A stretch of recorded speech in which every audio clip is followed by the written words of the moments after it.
There comes a moment in one's journey when the external world loses its power to distract the mind. In earlier years, the senses are easily pulled in every direction, by desire, competition, fear, or validation. But in the later stages of life, wisdom whispers that fulfillment cannot be found outside. The direction must reverse. The gaze must turn inward. To speak less is not to isolate oneself, but to choose quality over quantity in every expression. Words, like energy, are finite. The older one grows, the more precious this energy becomes. Unnecessary talking scatters the mind, while silence concentrates it. In that concentration, clarity appears, and from clarity, peace is born. Many waste their final years by clinging to youth, trying to convince the world they are still relevant through volume or insistence. But age is not a weakness to hide, it is a season to honor. The tree does not try to blossom in winter. It stands still, its roots deep, knowing that what is unseen holds greater value than what is displayed. When the body slows, the spirit has time to breathe. This is the space where reflection becomes a natural state. You begin to see the meaning behind the events, the truth behind the noise. The silence you hold is not absence. It is depth. It is the language of the wise. Letting go becomes easier. Opinions lose their grip. Recognition no longer intoxicates. What matters now is whether the mind is steady, the breath is calm, and the heart is light. Detachment is not coldness. It is freedom from the need to impress or control. It is being content with the way things are. Watch without reacting. Hear without needing to respond.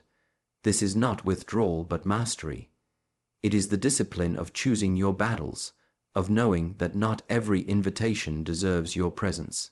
In choosing stillness, you do not become weak. You become unshakable. Life may continue to test, but your response is different. You do not rush, you do not chase, you do not compete. You conserve, you observe. You trust the rhythm of things and no longer fight their unfolding. This inner posture becomes your practice, and this practice becomes your strength. In these final chapters, let your presence be enough. Let your silence teach more than your speech ever could. Be the calm that others can sense but not fully explain. Be the space between the words, the breath between the thoughts, the stillness within the storm. Ask ChatGPT, you said. Turn inward, not outward. Expend IT in 8 paragraphs and don't add any ending sentence, ChatGPT said. There is a time in life when turning inward becomes not just a choice but a necessity. The distractions of the outer world, once thrilling and loud, start to fade in meaning. The pursuit of approval, the chase for possessions, and the endless comparing of paths all begin to feel hollow. It is in this quiet realization that the journey inward begins, where the noise of the world is no longer needed to feel alive.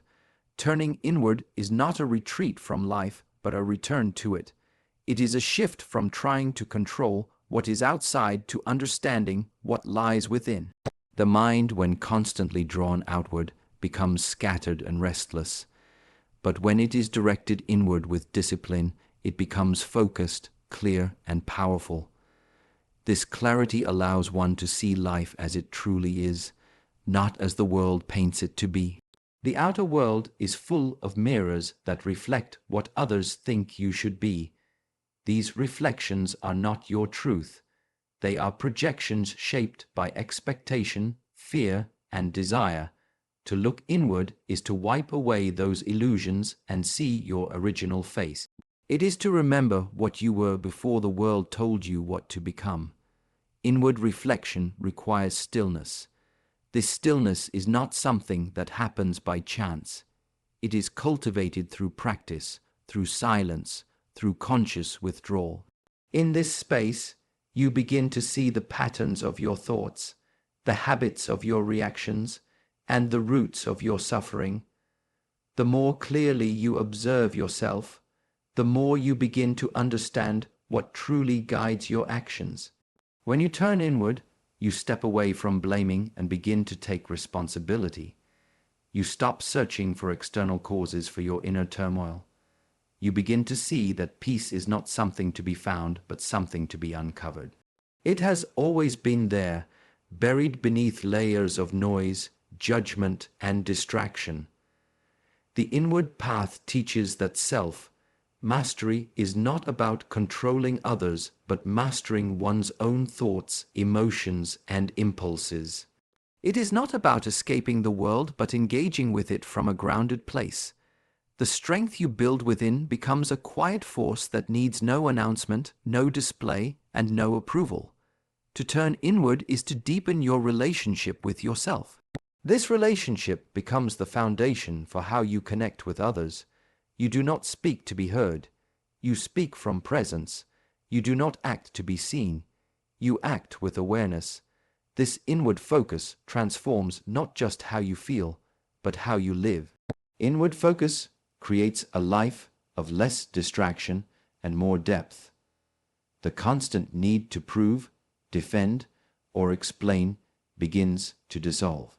In its place rises a steady awareness, a calm resolve, and a quiet power that moves not with force, but with intention. You said, preserve energy, protect peace. Expend ID in 8 paragraph and don't add any ending sentence, ChatGPT said. Energy is not limitless, especially as life moves forward. In youth, it may feel abundant and easily spent without consequence. But with age comes the realization that every thought, word, and action costs something. To preserve energy is to live with greater awareness of where your attention flows and whether it is being wasted or wisely invested. Peace is not something that exists outside of you, waiting to be found. It is a state that must be protected from within. Just as one would guard a flame from the wind, the inner stillness must be shielded from distraction, conflict, and unnecessary involvement. The more you value your peace, the more selective you become with your energy. Speaking less becomes a form of preservation. Not every opinion requires your voice. Not every conversation deserves your time. The energy spent trying to convince, to correct, or to compete drains what could otherwise nourish your inner clarity. Silence is not avoidance. It is conservation. Physical movements also follow this principle. The body no longer needs to chase, to rush, or to prove its strength. Gentle discipline replaces force. Purposeful action replaces urgency. Each movement is chosen, each step grounded. The body becomes an instrument of harmony, not exhaustion. The mental focus becomes sharper when energy is protected. Scattered thoughts dilute the power of attention. The mind learns to rest in the present moment, no longer pulled in 10 directions by desires or distractions. This calm attention becomes a sanctuary where insight can arise naturally. Protecting peace means choosing your surroundings carefully. Not every place is meant for you. Not every presence supports your calm. You begin to notice what lifts your spirit and what drains it, and you adjust your environment like tending a garden, removing weeds and allowing space for quiet growth. Emotional restraint is not repression. It is refinement. You learn that reacting to every trigger is not a strength, but a leak. Holding your center during conflict does not mean you are weak. It means you have chosen not to trade your peace for temporary release. This control is not suppression, but mastery. As energy is preserved and peace becomes a priority, life begins to slow in a meaningful way. The moments stretch, the breaths deepen, and you begin to feel the fullness in stillness. The need to hurry fades, replaced by a steady presence that moves with intention rather than impulse. You said, detach from recognition, embrace simplicity. Expend IT in 8 paragraph and don't add any ending sentence, ChatGPT said. Recognition is a powerful force that often guides the actions of unaware. From an early age, people are taught to seek approval, to be praised, acknowledged, and admired. But over time, one begins to see that recognition is not nourishment for the soul. It is a shadow that fades as quickly as it appears. When one depends on it, peace becomes fragile and easily broken. The pursuit of recognition creates attachment to image. A person becomes less interested in who they truly are and more invested in how they are seen. This constant need for validation traps the mind in comparison and competition. Freedom cannot be found in such a state because every thought and action is shaped by the expectations of others rather than one's own inner clarity. To detach from recognition is not to reject others. It is to stop depending on their opinions to define your value. When praise comes, it is received with humility. When it does not come, it does not disturb the stillness within. This is the strength of one who walks quietly and steadily, without the need to be seen. Simplicity is the path back to wholeness. It means removing the unnecessary layers that cloud judgment and distort the heart. It is not about having less, but needing less. In simplicity, there is room to breathe, space to feel, and clarity to act. The more one simplifies life, the more one hears what truly matters. Embracing simplicity is to choose substance over style, essence over appearance. It is to move away from the show and toward the source. When the mind is not occupied with impressing others, it has the space to observe, reflect, and understand. The simple life may appear plain, but its richness lies beneath the surface. Clothing, speech, movement, all become more deliberate, more aligned with inner peace. There is no need to perform. There is no urgency to display. The ego begins to soften, and the person becomes less of a character in a story and more of a presence in the moment. This presence carries a quiet power that needs no spotlight. Simplicity also brings balance. The highs and lows of emotional dependency on recognition fade. One does not become elated by applause or crushed by criticism. The center remains steady because value is not determined by the world but known through inner experience. This balance is not passive. It is deeply alive and awake. To walk this path is to return to what is natural and essential. To eat when hungry, to rest when tired, to speak when necessary, and to act without attachment. The world may overlook such a life, but it is in this overlooked simplicity that deep fulfillment and unshakable peace are quietly cultivated, you said. Observe without reacting. Expend IT in 8 paragraphs and don't add any ending sentence, ChatGPT said. To observe without reacting is to reclaim space between stimulus and response. Most people live in a constant state of reaction, pulled by emotions, triggered by words, and carried away by unconscious habits. But the ability to observe without immediately responding is a discipline that sharpens awareness and builds inner strength. When the mind becomes reactive, it loses its center. It becomes like a leaf tossed by the wind, blown in every direction by what is happening externally. But when you observe without reacting, you anchor yourself. You do not deny what you see or feel, but you hold it gently without rushing to judge, speak, or act. This stillness in observation reveals the truth beneath appearances. You begin to see that most conflicts are not about what was said or done, but about how it was perceived. Emotions rise like waves, and if you act in the middle of the wave, you act without clarity. But if you wait and watch, the wave passes, and what remains is understanding. Silence becomes your strength in moments of tension. Not because you are avoiding, but because you are listening deeply. You watch your breath, you notice your thoughts, and you feel the energy of the moment without letting it control you.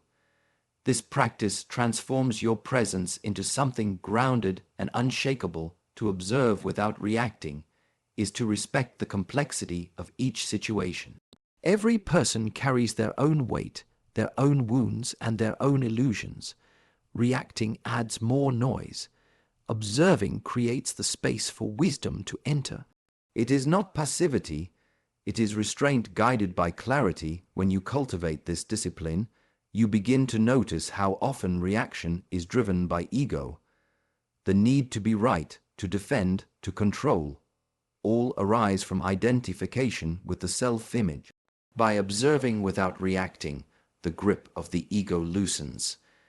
You become less interested in winning and more committed to understanding. Moments that once triggered anger now become opportunities to practice awareness. Words that once wounded now pass through you like wind through branches. This does not mean you are numb. It means you are awake. Awake enough to see that your peace is too precious to trade for temporary satisfaction in daily life. This practice becomes a shield and a mirror.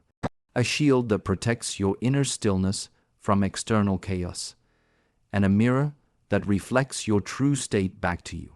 Every emotion observed without reaction becomes a teacher, and every silence held in awareness becomes a step closer to mastery. You said, live as the mountain, unshaken by the wind. Expend it in 8 paragraphs and don't add any ending sentence, ChatGPT said. To live as the mountain is to embody presence that does not depend on changing circumstances. A mountain does not bend for the storm nor sway with the seasons. It stands rooted, unmoved, watching the passing clouds without clinging to their form. In life, the one who learns to be steady like the mountain becomes free from the suffering caused by instability of thought and emotion. The wind may roar, the sky may darken, and yet the mountain remains. So too must one learn to remain still when faced with criticism, praise, failure, or success. These winds of the world are temporary, and to chase or resist them only scatters the mind. Strength lies not in resistance, but in grounded stillness. A mountain does not explain itself, justify its presence, or shrink to fit someone else's view. Its power is in being exactly what it is, without apology. In this way, to live as the mountain is to embrace your own nature fully, not out of pride, but from understanding. There is no need to seek recognition when your presence is already complete. Stillness is not the absence of movement, but the absence of reaction to every movement. Life will continue to shift around you. People will change, speak, leave, return, agree, disagree. But if your foundation is rooted in self-knowledge and discipline, none of these movements will disturb your peace. You become the one who witnesses, not the one who is swept away. Being like the mountain requires patience. The winds may tempt you to respond, to act, to defend, but the mountain knows there is power in waiting. In waiting, storms pass, misunderstandings dissolve, and truth becomes clear. What feels urgent in the moment is often nothing more than dust on the surface. A mountain carries no memory of the wind once it has passed. It holds no grudge, no pride, no fear. In this way, to live as the mountain is to release attachment to the past and the need to control the future. The focus remains on what is steady, what is lasting, what is silent but strong. Your breath becomes the rhythm of the earth. Your attention becomes the depth of stone. Your presence becomes the calm between extremes. You do not run from chaos, nor do you engage it unnecessarily. You stay, not out of stubbornness, but out of knowing that your inner stillness is more powerful than outer motion. To live as the mountain is to trust that strength does not shout, does not chase, does not prove. It simply is, and in being what it is, it inspires without trying, supports without seeking, and teaches without speaking.